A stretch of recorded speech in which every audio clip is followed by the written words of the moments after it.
Hey you guys, hope you're staying happy and healthy. For those that don't know me, my name is Natalia, and every Friday I post fitness videos for you guys to try out at home. This video is going to be all about warm-ups and the importance of warming up prior to exercise. I'm excited for this week's video because I get to teach you guys some things that I learned at school. So without further ado, let's get right into the video.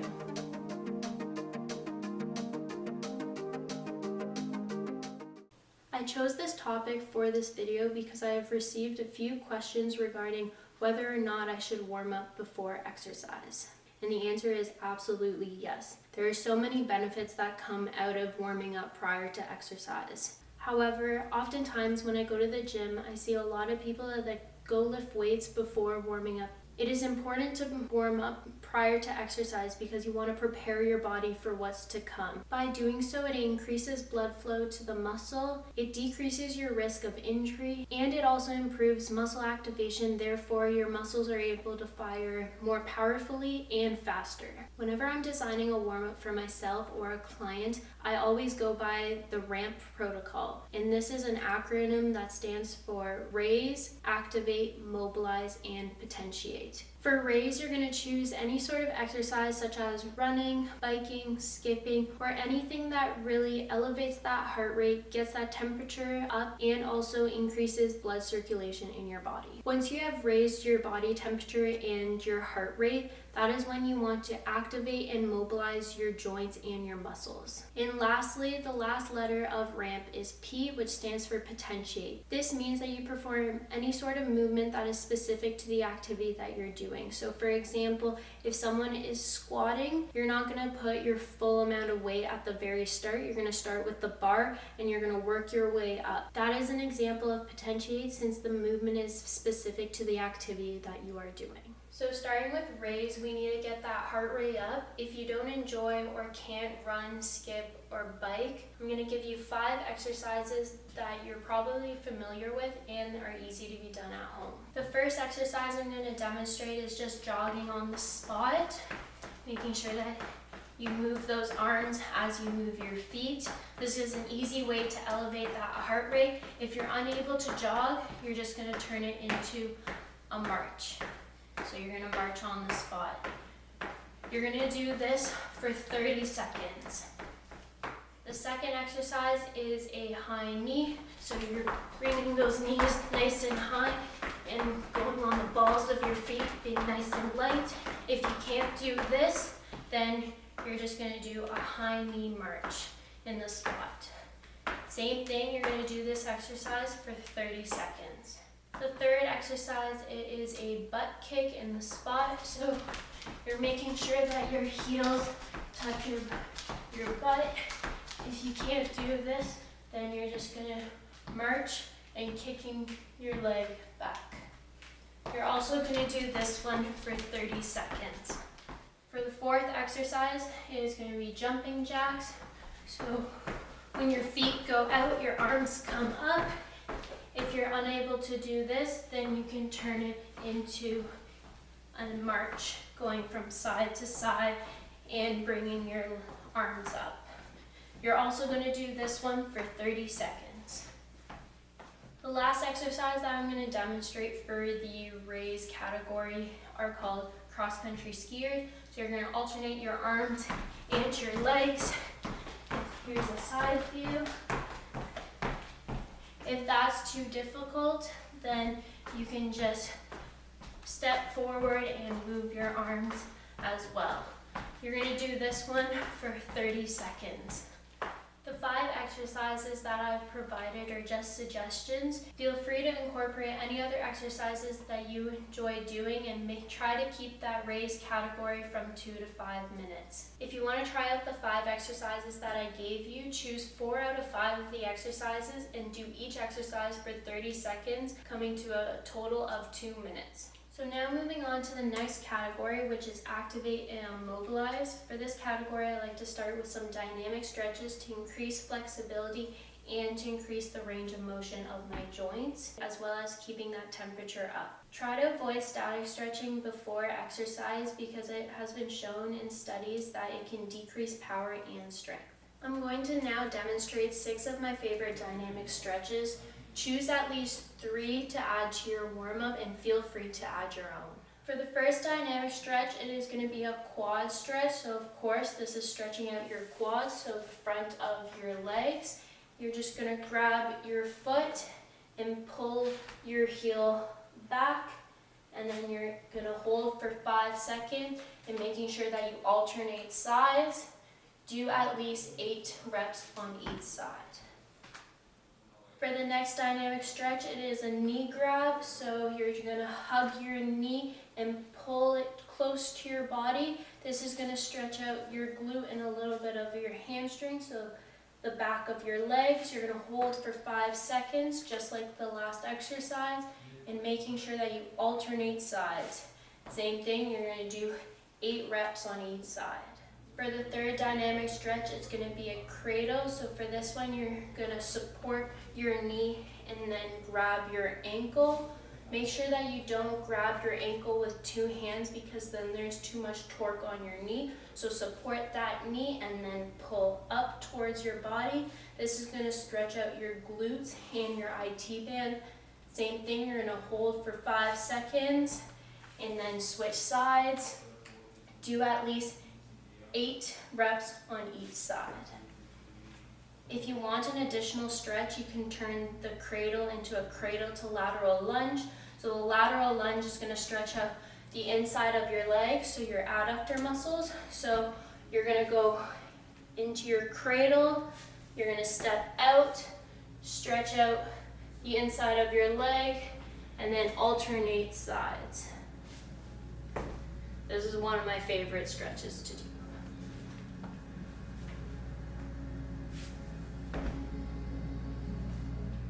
The fourth dynamic stretch are leg swings. So for this one, you can either grab a chair or use a wall for support. This is a common dynamic stretch that a lot of runners do. So all you're going to do is you're going to use one hand to support your body, and on that same side, that's the one you're going to be swinging your leg, and you can also use your arm for momentum. And you're going to do 10 on each side for this one. This is going to stretch out not only your hamstring when you go up, but also your hip flexor when you go back. You're going to repeat the same thing on both sides. The fifth dynamic stretch that I'm going to demonstrate is going to be the last one for the lower body. This one's called a SPIDERMAN. It's very similar to the hip flexor stretch, except your knee is going to be off the ground. So for this one, I'm going to start at the top of my mat, and I'm going to step back, and you're going to feel it right in that hip flexor. If you want to also mobilize your spine, so your thoracic spine, then you can add a rotation, step forward, and then step back. You're going to do 10 on each side. For the last dynamic stretch, it is going to be for the upper body. These are horizontal arm swings. So when your arms are going back, you're going to stretch out your pecs, so your chest muscles. And then when you're going forward, you're going to get your upper back. And you're going to swing back and forth, making sure that you cross arms so that you alternate sides. You're going to do 10 on each side for this one. Normally, once I'm done my dynamic stretches, that's when I move into the activation and mobilization exercises. I'm going to demonstrate a variety of exercises for the upper body and lower body. Choose at least 3 from each category and incorporate that in your warm-up. So to start, I'm going to first demonstrate the upper body activation and mobilization exercises. For the first exercise, these are external rotations. I always do this exercise before any sort of lift that I do. I find it's great for individuals that tend to work at a desk and have a hunchback position, because this exercise is going to help bring those shoulder blades back and open up that chest. So for this exercise, you can either grab a mini band or just a regular band or dumbbells. I like using the mini band. So I'm going to put it around my wrist. I'm going to make sure that my spine is neutral, my shoulder blades are back, and I'm just going to move my arms out and then come back in. You're going to hold for about 3 seconds here and then come back in. This is going to help bring those shoulder blades back and open up that chest. For the second exercise, these are called IYTs, so it's going to do the same thing. It's going to bring those shoulder blades back and activate different parts of your upper back. You're going to lie down on your stomach and you're going to form the letters that I said. So you're going to start with your arms up, so go I, then Y, and then T, making sure that your neck is nice and relaxed so that you're not straining it. And you're going to do each one 5 times. For the third exercise, it's called wall angels, and this is going to help mobilize your shoulder joint. I do this exercise before any lift that I do because I want to work on my shoulder mobility. So for this exercise, you're going to find a wall and you're going to place your heels, your back, and your head on the wall. You're also going to place your arms on the wall, forming a W. And you're going to go as high as you can. You're going to make sure that you don't lift your arms off the wall. You're going to go as high as possible and then come back down to your starting position. You're going to repeat this for 10 repetitions. This is a great exercise to improve shoulder mobility. The fourth exercise is called T-spine rotations. This is another exercise I do before any of my lifts because I had problems with my back. This is going to help you mobilize your thoracic spine, so the middle of your spine. So you're going to go on all fours. You're going to place your hand on your temple and you're going to go until you touch your elbow, and then you're going to rotate as much as possible, and then you're going to return back to your starting position, making sure that your back is straight and you're not straining your neck. You're going to do 10 reps on each side. The fifth exercise is also going to help mobilize your spine, except now it's going to mobilize your thoracic and your lumbar spine, so you're at the middle of your spine and then the lower part as well. This is called cat-cow. I'm sure most of you are familiar with it. So you're going to go on all fours. So you're going to go into your cat position, and this is going to mobilize your thoracic spine. And then you're going to go into cow to mobilize your lumbar spine, so the bottom of your spine. And you're going to alternate between the two, doing each one 8 times. The last exercise that I'm going to demonstrate is going to activate the core. The core incorporates both your abdomen and also your back. So this exercise is called a bird dog, and you're going to go on all fours. And whichever arm goes up, the opposite leg is going to go up. And you want to make sure everything is in one line. You don't want your leg to go too high up. You want it to be neutral with your spine so everything is nice and flat, as if you had a glass of water on your back and you didn't want it to fall. And you're going to alternate between the two sides, doing 8 repetitions on both sides. This is another exercise that I do before all of my lifts when I want to activate my core. Now moving on to the lower body activation and mobilization exercises. I chose 8 of my favorite exercises that I do on a regular basis before I lift. So for the first exercise, this is called 90-90. This is going to help mobilize your hip joint. So you're going to start with your knees bent and making sure that your knees are at 90 degrees. And you're going to slowly lift your legs off the ground and switch over to the other side. If you need to hold something for support, that's okay, but try to do without, and this is a great exercise to mobilize your hip. Try to do this for 10 reps and making sure that you keep your spine neutral. The next exercise is also going to help mobilize your hip. So for this one, you're going to go into a frog stretch. So you're going to spread your legs on the side of your mat, hands on the ground. From here, you're going to lift your heel off the ground, rotating your hip inwards and then coming back down. And you're going to do the same thing on the other side, doing 8 reps on each side. The third exercise is probably one of my favorites. Sometimes I even sit in this position to just mobilize my hips a little bit more. It's called a deep squat. So you're going to have your legs a little bit wider than shoulder width apart. Your toes are going to point outwards just a little bit, and you're going to go down as low as you can. And this is going to help mobilize those hips, and you can also rock from side to side.